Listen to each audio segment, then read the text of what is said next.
Ulang, ulang ya. Ulang. Dem. Lagi ulang mati lagi. Tidak, insya Allah tidak. Coba dulu lah. Coba terus. Coba sing lah.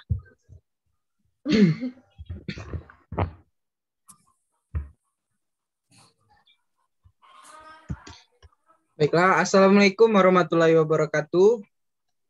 Waalaikumsalam warahmatullahi Waalaikumsalam warahmatullahi Wabarakatuh. Baiklah, pertemuan kali ini kami dari kelompok 3 ingin membahas yaitu materi tentang demokrasi Indonesia.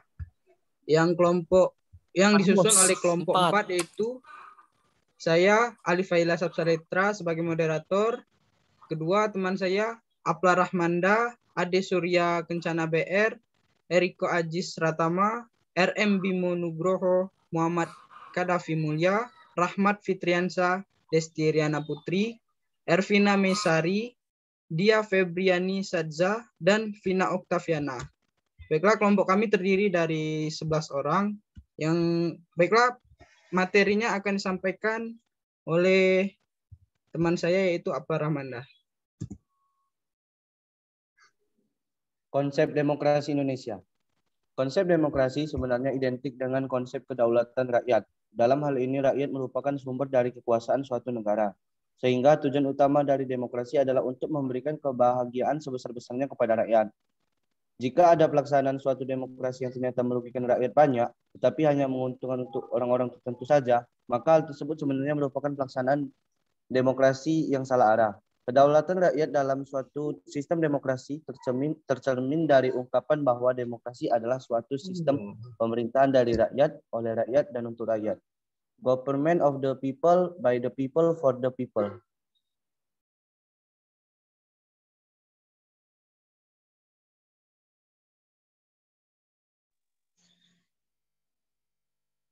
Demokrasi adalah suatu bentuk pemerintahan politik yang kekuasaan pemerintahannya berasal dari rakyat, baik secara langsung atau melalui perwakilan. Istilah demokrasi berasal dari bahasa Yunani yaitu demos, yang berarti rakyat, dan kratos yang berarti kekuasaan. Istilah demokrasi pertama kali diperkenalkan oleh Aristoteles sebagai suatu bentuk pemerintahan, yaitu pemerintahan yang menggariskan bahwa kekuasaan berada di tangan orang yang banyak atau rakyat. Abraham Lincoln dalam pidato Gettysburg-nya mendefinisikan demokrasi sebagai pemerintahan dari rakyat, oleh rakyat, dan untuk rakyat.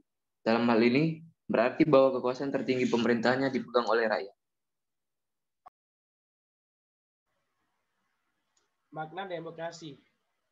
Demokrasi adalah bentuk pemerintahan di mana warga negaranya memiliki hak yang sama pengambilan keputusan yang dapat mengubah hidup mereka. Demokrasi mengizinkan warga negara berpartisipasi baik secara langsung atau melalui perwakilan dalam perumusan, pengembangan, dan pembuatan hukum. Demokrasi mencakup kondisi sosial, ekonomi, dan budaya yang memungkinkan adanya praktik kebebasan politik secara bebas dan setara. Demokrasi juga merupakan seperangkat gagasan dan prinsip tentang kebebasan, beserta praktik dan prosedurnya. Demokrasi mengandung makna penghargaan terhadap harkat dan martabat manusia. Hakikat demokrasi Indonesia. Hakikat demokrasi adalah sistem bermasyarakat dan bernegara serta pemerintahan yang memberikan penekanan pada keberadaan kekuasaan di tangan rakyat, baik dalam penyelenggaraan negara maupun pemerintahan kekuasaan. Pemerintah berada di tangan rakyat mengandung pengertian 3 hal. 1. Pemerintahan dari rakyat, government of the people. 2. Pemerintahan oleh rakyat, government by the people. 3. Pemerintahan untuk rakyat, government for the people.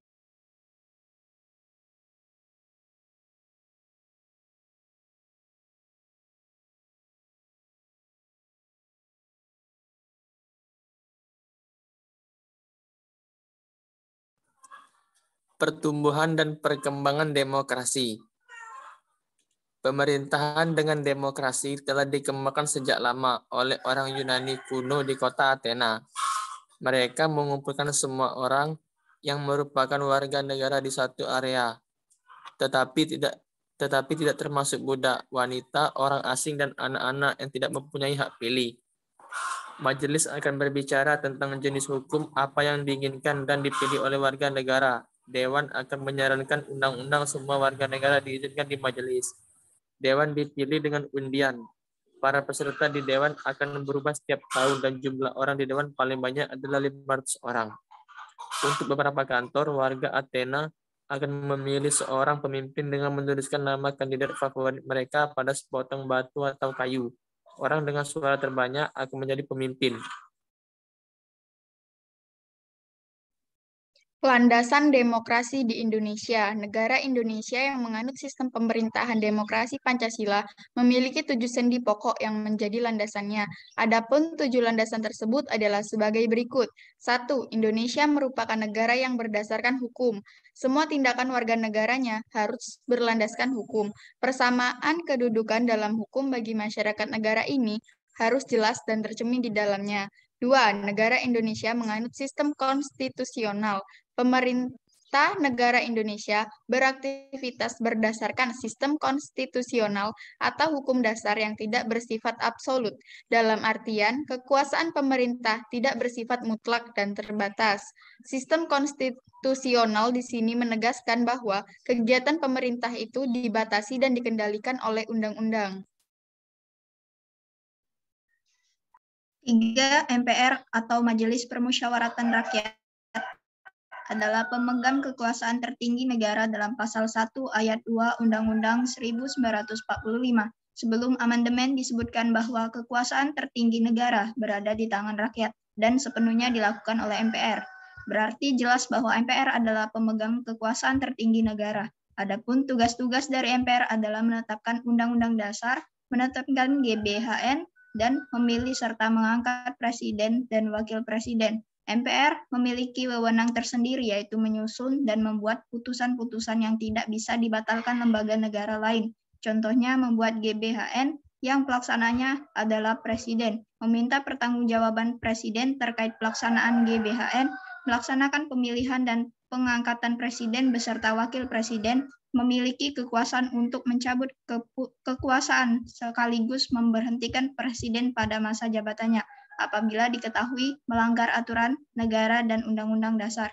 Berwenang untuk mengubah undang-undang setelah amandemen isi dari pasal 1 ayat 2 Undang-Undang Dasar 1945 menjadi kedaulatan berada di tangan rakyat dan dilaksanakan menurut Undang-Undang Dasar.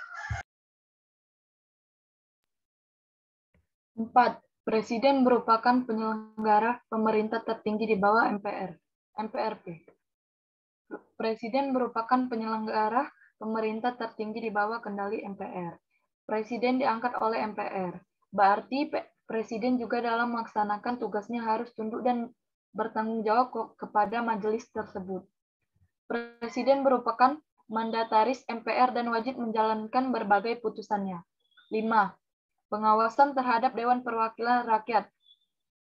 Presiden di sini tidak bertanggung jawab pada DPR, tapi DPR yang mengawasi pelaksanaannya wewenang yang diberikan pada Presiden.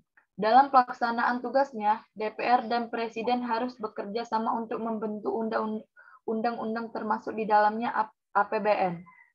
Sedangkan untuk mengesahkan undang-undang, Presiden harus mendapatkan persetujuan dari DPR. Adapun hak-hak DPR di bidang legislatif adalah hak inisiatif, hak amandemen, dan hak budget. Hak DPR di bidang pengawasan yang wajib diketahui adalah hak bertanya pada pemerintah, hak interpelasi atau meminta penjelasan atau keterangan pada pemerintah, hak mosi yaitu hak menjatuhkan percaya atau tidak percaya pada pemerintah, hak angket, hak untuk menyelidiki sesuatu, hak petisi, hak untuk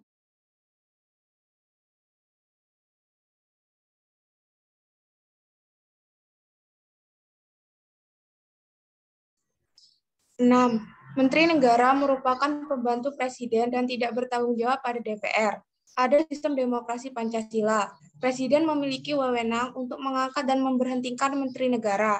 Para menteri dalam melaksanakan mandatnya tidak bertanggung jawab pada DPR, tapi kepada Presiden. Merujuk hal ini, berarti sistem kabinet negara ini adalah kabinet presidensial. Maksud menteri bertanggung jawab pada presiden adalah pada saat menjalankan kekuasaannya berada di bawah kontrol presiden. 7. Kekuasaan kepala negara tidak tak terbatas presiden memang tidak bertanggung jawab kepada DPR, tapi bukan berarti memiliki kekuasaan tak terbatas. Presiden harus mentaati suara DPR. DPR memiliki kedudukan yang kuat karena presiden tidak dapat membubarkannya. Semua anggota DPR merangkap juga menjadi anggota MPR.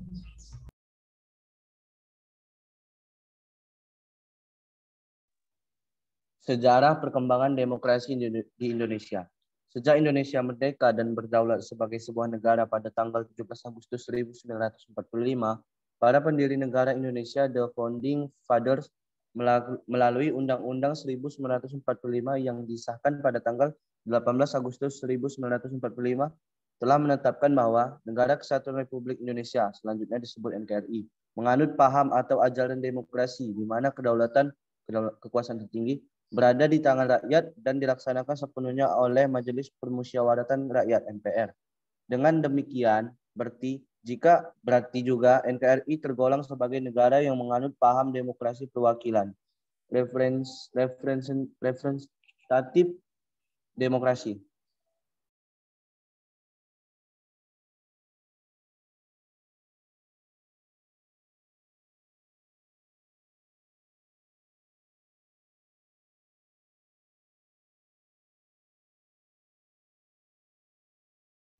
Miklam. Sorry.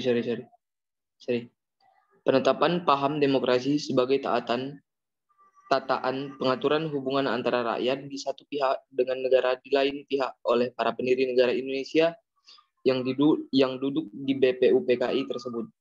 Kiranya tidak bisa dilepaskan dari kenyataan bahwa sebagian terbesarnya pernah mengecap pendidikan Barat, baik mengikutinya secara langsung di negara-negara Eropa Barat, khususnya Belanda, maupun mengikutinya melalui pendidikan lanjutan atas dan pendidikan tinggi yang diselenggarakan oleh pemerintahan kolonial Belanda di Indonesia sejak beberapa dasawarsa sebelumnya, sehingga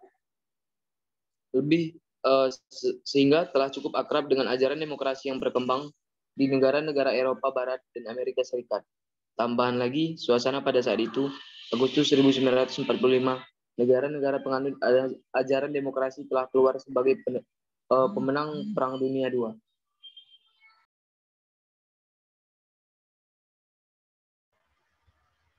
Di dalam praktek kehidupan kenegaraan, sejak masa awal kemerdekaan hingga saat ini, ternyata paham demokrasi perwakilan yang dijalankan di Indonesia terdiri dari beberapa model demokrasi perwakilan yang saling berbeda satu dengan lainnya.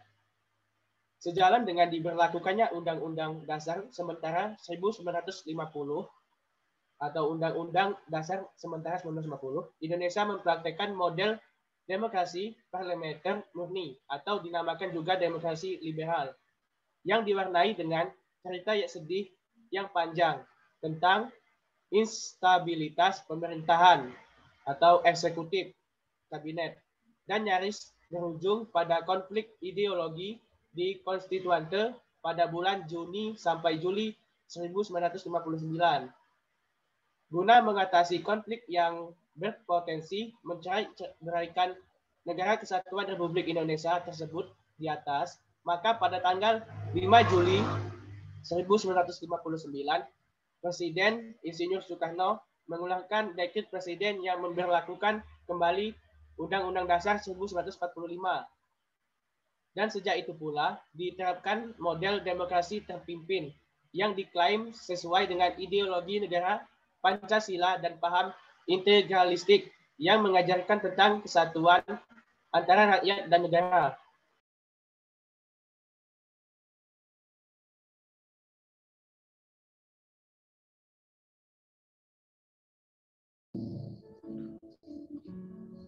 Perkembangan demokrasi di Indonesia dapat dilihat dari pelaksanaan demokrasi yang pernah ada di Indonesia ini.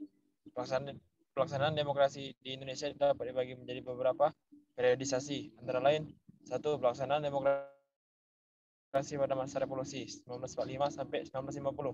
Tahun 1945 sampai 1950 Indonesia masih berjuang menghadapi Belanda yang ingin kembali ke Indonesia. Pada saat itu, pelaksanaan demokrasi belum berjalan dengan baik.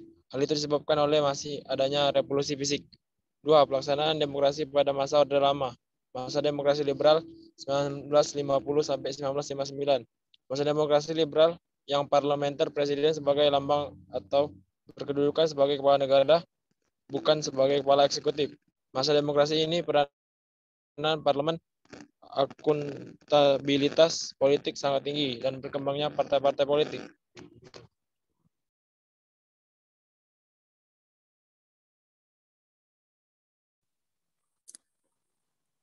Pelaksanaan demokrasi Orde Baru 1966 sampai 1998.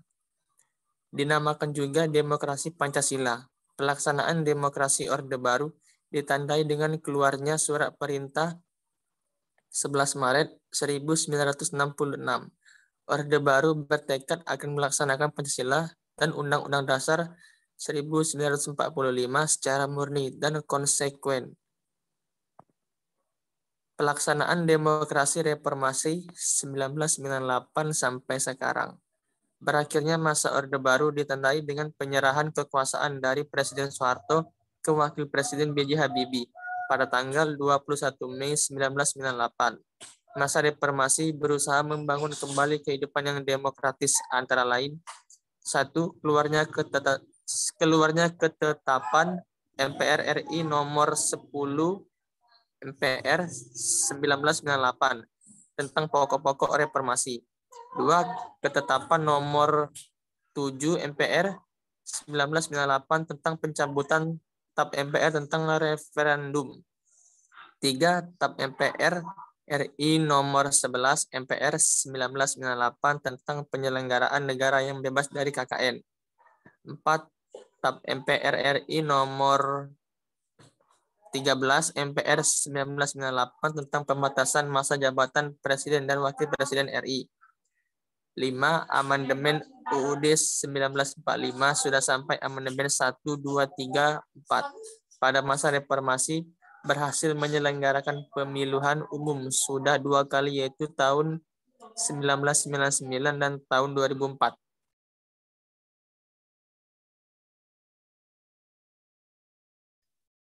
Perbandingan sistem demokrasi Indonesia dengan negara lain.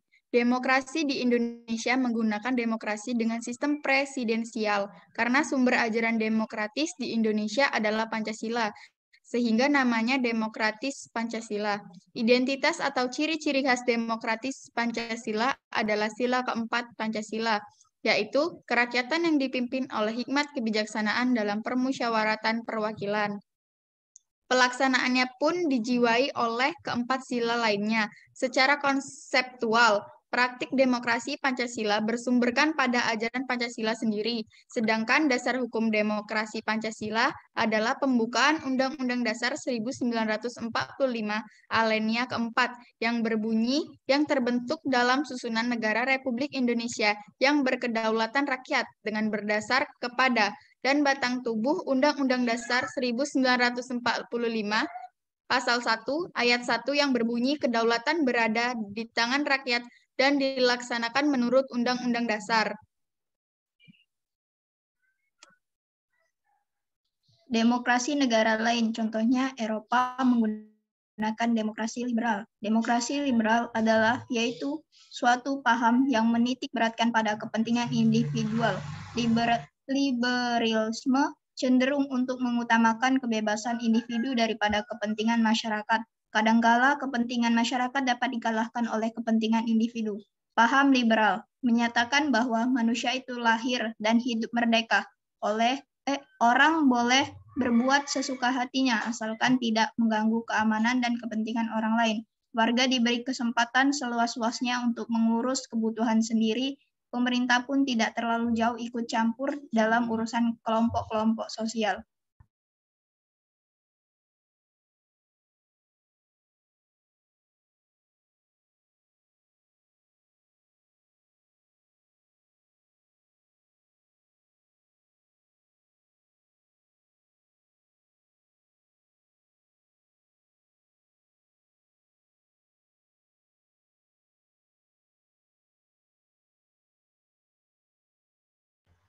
Lip, mic ngelip.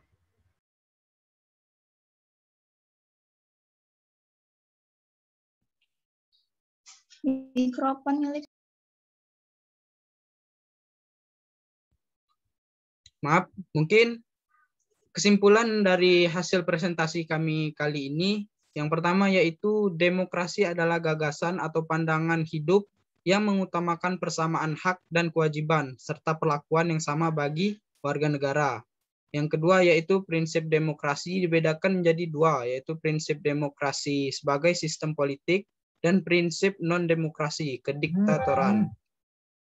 Yang ketiga, demokrasi memiliki banyak jenisnya, yaitu demokrasi menurut cara aspirasi rakyat, demokrasi langsung, demokrasi tidak langsung, dan demokrasi berdasarkan prinsip ideologi.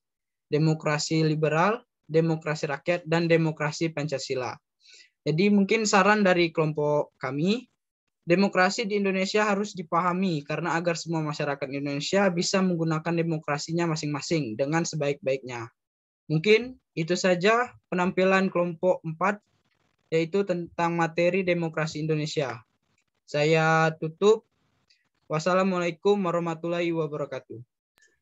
Waalaikumsalam warahmatullahi wabarakatuh. Waalaikumsalam warahmatullahi wabarakatuh. Waalaikumsalam warahmatullahi wabarakatuh.